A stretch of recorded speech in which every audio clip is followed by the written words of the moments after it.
السلام علیکم ورحمۃ اللہ وبرکاتہ۔ امید کہ سبھی لوگ ٹھیک ہوں گے اور جہاں بھی ہوں گے سب بہتر ہوں گے۔ تو آج کافی دنوں کے بعد میں آپ کے روبرو حاضر ہوں، اور اس 1.5 مہینے کے اندر اندر کافی کچھ گھٹا اور کافی کچھ ہوا، اور بہت سارے ایسے معاملات ہوئے جن پر میں چرچا کرنے کی سوچ ہی رہا تھا، بٹ میں کنہیں وجوہات پر یہ ساری باتیں آپ کے سامنے پیش نہیں کر سکا، اور کئی سارے مسائل آپ سب کو بتانے تھے مگر وہ ساری چیزیں نہیں بتا سکا۔ مگر آج چونکہ حاضر ہوں ایک ایسی خبیث جو کہ بہت تیزی کے ساتھ وائرل ہو رہی ہیں، اس کی ویڈیوز اور اس کے بارے میں بہت چرچے ہو رہے ہیں، اور آج تقریباً 5-6 دن ہو چکے ہیں اس کمبخت ناہنجار کمینے، اور اس کو کیا کہیے، مردود جہنمی وسیم رضوی جو تھا، اب تو وہ جتیندر وغیرہ نہ جانے کون کون سے تیاغی بن گیا ہے وہ۔ بہرحال تو اس کے بارے میں بہت علماء اکرام اپنی اپنی رائے پیش کر رہے ہیں، اور طرح طرح کی باتیں اس کے بارے میں ہو رہی ہیں، تو میں بھی آج اسی کے بارے میں کچھ باتیں کرنے کے لیے آپ کے سامنے حاضر ہوا ہوں، اور چند باتیں میرے ذہن میں ہیں جو مجھے لگا کہ مجھے کرنا چاہیے، اور آپ سب کو یہ ساری باتیں بتانی چاہیے۔ کچھ چیزیں ایسی ہوتی ہیں کہ بعض لوگوں کے بارے میں ہمیں معلومات نہیں ہوتی ہیں، مگر وہ چیز ہمیں ضرور کرنی چاہیے۔ یہ لعین، یہ جہنمی مردود کتا جو ہمیشہ ہمہ وقت جب وسیم رضوی تھا تو آئے دن کچھ نہ کچھ مذہب اسلام اور حضور نبی کریم صلی اللہ علیہ وسلم کی شان میں نازیبا کلمات اور نازیبا حرکات اس طرح کی باتیں کرتا رہتا تھا، اور اس نے ایک کتاب بھی لکھی جس کا نام اس نے محمد رکھا، اور مطلب واہیات باتیں آئے دن اس کی زبان پر رہتی تھیں، اور اب تو یہ کھلم کھلا طور پر سامنے آ گیا۔ تو کہنا مقصد یہ ہے کہ یہ ہندو بنے یا نہ بنا، بہرحال یہ جب کچھ بھی نہیں ہوا تھا تب بھی یہ کافر ہی تھا، اس کے پاس ایمان جیسی دولت تو تھی نہیں، پہلے بھی نہیں تھی، اب تو خیر یہ کھل کر سامنے آ گیا، پہلے بھی ایسی تھا۔ بہرحال آج میں جو بتانا مقصد ہے وہ اس لیے میں آپ کے سامنے حاضر ہوا ہوں، کچھ چیزیں ایسی ہیں جو اس کے بارے میں پوشیدہ ہیں جو ہم سبوں کو پتہ نہیں ہے۔ اصل بات یہ ہے کہ یہ جو مردود ہے اس کا جو اہم مقصد ہے وہ یہ ہے کہ کسی بھی طرح سے یہ پاور میں رہنا چاہتا، اور سب جانتے ہیں کہ یوگی سرکار جیسے جب سے آئی ہے تب سے یہ لوگ جو جتنے دبے ہوئے چھپے تھے یہ سب ظاہر ہو رہے ہیں، دھیرے دھیرے سب نکل کر آ رہے ہیں باہر، مینڈکوں کی طرح اپنے ٹائیں ٹائیں در سے در کرتے پھر رہے ہیں۔ اچھا، یہ سب یہ بھی جانتے ہیں کہ ہمارے کچھ کرنے سے ہوگا کچھ ہے نہیں، ہمارے چاہنے سے کچھ ہوگا کہ نہیں، بس یہ ہے کہ صرف یہ ان کا مین مقصد یہ رہتا ہے کہ ہم زہر اگلیں، کچھ اسلام کے خلاف بولیں، کچھ نبی کریم صلی اللہ علیہ وسلم کی شان میں گستاخیاں کریں،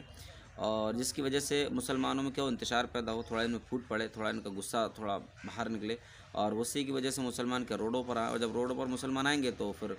ظاہر سی بات ہے کیا ہوگا، جیسے کہ ابھی NRC کے معاملے میں ہوا، CA کے بارے میں ہوا، کیا کچھ نہیں ہوا کہ جب مسلمان تھوڑا اتےجنا پیدا ہوئی روڈوں پر نکلے، یوگی نے گولی چلوا دی، کتنے مسلمان بے قصور جو پولیس کی گولیوں سے بیچارے بالکل ختم ہو گئے، مر گئے، اور وہی اب یہ چاہ رہے ہیں کہ الیکشن قریب ہے، چونکہ کسی بھی طرح سے ان کے غصے کو بھڑکایا جائے، اور بھڑکانے کے بعد میں یہ لوگ روڈوں پر آئے، اور روڈوں پر پھر ہمیں موقع مل جائے گا ہندو مسلم کرنے کی، بہت آسانی سے موقع مل جائے گا، اور ہندو مسلموں کی لڑائی دنگے فساد ہوں گے، اور جب لڑائی دنگے فساد ہوں گے تو ظاہر سی بات ہے کہ وہ ہندو ووٹ ایک طرف ہو جائے گا، اور جب ہندو ووٹ ایک طرف ہوگا تو ہمیں جیتنے سے کوئی روک نہیں پائے گا۔ ان کی یہ اپنی تھنکنگ، اپنی سوچ، تو انہوں نے وسیم رضوی جیسے اور یتی نرسنگانند جیسے لوگوں کو اتار رکھا ہے میدان میں، جو آئے دن کچھ نہ کچھ زہر اگلتے رہتے ہیں اور کچھ نہ کچھ اپنی بکواس کرتے رہتے ہیں، تو ہمیں سمجھنا یہ ہے کہ ہمیں ان لوگوں کی بکواس اور ان لوگوں کی باتوں سے اپنے آپ کو بچانا ہے۔ تو آج میرا مین ٹاپک بھی جو ہے وہ یہی ہے کہ ایک مسلمان کو کیا کرنا چاہیے اور کیا نہیں کرنا چاہیے، اور ان لوگوں کی باتوں سے کیسے بچنا چاہیے۔ اس وقت جو حالات چل رہے ہیں، اس وقت میں مان لیجیے اگر ہم کچھ کرتے بھی ہیں، حالانکہ کہ ایک مسلمان کبھی بھی نبی کریم صلی اللہ علیہ وسلم کی شان میں کسی بھی طرح کی گستاخی گوارا نہیں کرے گا، اور حدیث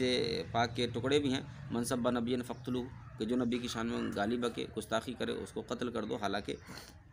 اللہ کے رسول صلی اللہ علیہ وسلم اس وقت کے حساب سے کہا تھا۔ تو آج کے جو حالات ہیں وہ اسلامی حکومت کے وقت میں ایسی باتیں کہی جا سکتی ہیں، مگر یہ ہندوستان کے جو حالات ہیں اور اس وقت کے جو حالات ہیں، تو ایسے وقت میں تو مسلمانوں کو چاہیے کہ صبر سے کام لیں، اور صبر سے کام لیں، اور اللہ تبارک و تعالیٰ کی بارگاہ میں دعا کہ مولا تعالیٰ جو لوگ تیرے حبیب کی شان میں گستاخی کرتے ہیں، جو تیرے محبوب کو برا بھلا کہتے ہیں، مولا تو ان کی زبان کو سل دے، ان کی زبان کو وہیں کی وہیں سکھا دے، ان کی زبان کو گلا دے، ان کی زبان میں کیڑے پیدا فرما دے، اس طرح کی دعائیں کریں، صبر کریں۔ باقی آپ لوگ بالکل اتیجت نہ ہوں،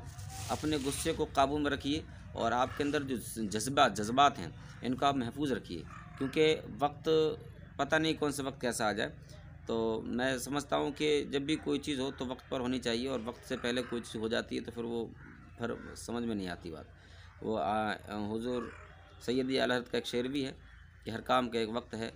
دل کو بھی آرام ہو ہی جائے گا۔ تو ہر کام جب وقت پر ہوتا ہے تو اس کا مزہ ہی کچھ الگ ہوتا ہے۔ تو جو جذبات ہیں ہمارے سینوں میں، جو جذبات ہیں، جو اتیجنا ہیں،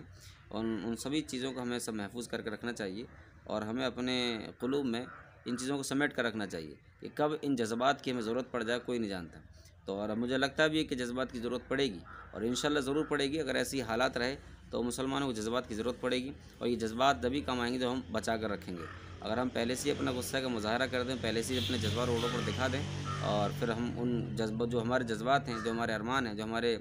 اتیجنا ہیں، وہ سب کچل دی جائیں روڈوں پر، گولیوں کے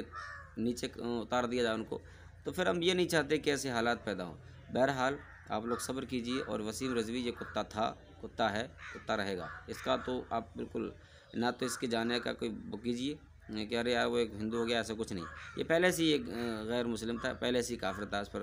اس کا تو کچھ کہیے ہی مت۔ یہ تو بہت بڑا نربھکشی اور کیا کچھ نہیں کہا جائے اس کے بارے میں، جہنمی، بدکار، مکار، اور میں نے سنا بہت ساری اس کے خلاف بہت ساری رپورٹیں لگی پڑی ہیں،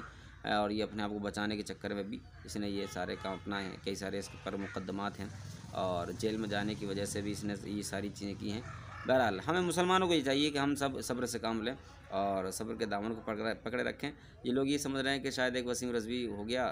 تو کتنے لوگ ہوں گے، انہیں یہ پتہ نہیں ہے کہ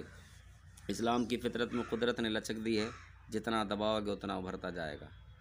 فانوس بن کے جس کی حفاظت ہوا کرے، وہ شمع کیا بجھے جسے روشن خدا کرے۔ ارے جو مذہب اسلام خدا کا، اللہ تعالیٰ فرماتا ہے کہ میرے نزدیک سب سے پسندیدہ اگر کوئی مذہب ہے تو مذہب اسلام ہے۔ تو جو مذہب اللہ کو پسند ہو اسے کون مٹا سکتا ہے؟ تو کہنے والے کہتے ہیں، اور یہ اب سے نہیں بلکہ حضور نبی کریم صلی اللہ علیہ وسلم کے زمانے سے ہی لوگ کہتے چلے آ رہے ہیں کہ ہم اسلام کے بانیان اور اسلام کے ماننے والوں کو مٹا کر رہیں گے۔ تو وہ خود مٹ گئے، اور آج اسلام آج بھی پھل پھول رہا ہے، اور پوری دنیا میں اسلام کے ڈنکے چرچے ہو رہے ہیں، اور آئے دن کچھ نہ کچھ لوگ اسلام کا کلمہ پڑھ رہے ہیں۔ یہ بہت بڑی خوشخبری کی بات ہے، پوری دنیا میں آپ اندازہ لگائیے، روزانہ رپورٹیں پڑھیے آپ، ہر دن کوئی دن ایسا نہیں ہوتا جس دن اسلام کا کلمہ لوگ پڑھ نہیں رہے ہیں۔ کسی نہ کسی ملک میں کتنے لوگ مسلمان ہوتے ہیں، اور ہندوستان ہی کی سرزمین جب سے وسیم رضوی نے کلمہ پڑھا کتنے لوگ مسلمان ہو گئے ہیں۔ یہ رپورٹیں میرے پاس ہیں، اگر آپ کمنٹ کر کے مجھ سے کہیں گے تو میں انشاءاللہ آپ کو ضرور بتاؤں گا۔ تو بہرحال یہ ساری باتیں تھیں، میں نے آپ کو بتا دی، انشاءاللہ تعالیٰ آنے والے دنوں میں یہ ساری چیزیں آپ کے سامنے بیان کرتا رہوں گا۔ آپ سب سے گزارش ہے کہ ہمارے چینل کو سبسکرائب کیجیے گا، بیل آئیکن پریس کریں، اور ویڈیو خوب شیئر کریں، اور میرے ہر ویڈیو آنے والی جو بھی ویڈیو آپ اپلوڈ کیا کروں اور آپ تک اس کا لنک پہنچے تو آپ اس کو ضرور دیکھ لیا کریں۔ ٹھیک، اجازت دیجیے، السلام علیکم ورحمۃ اللہ وبرکاتہ۔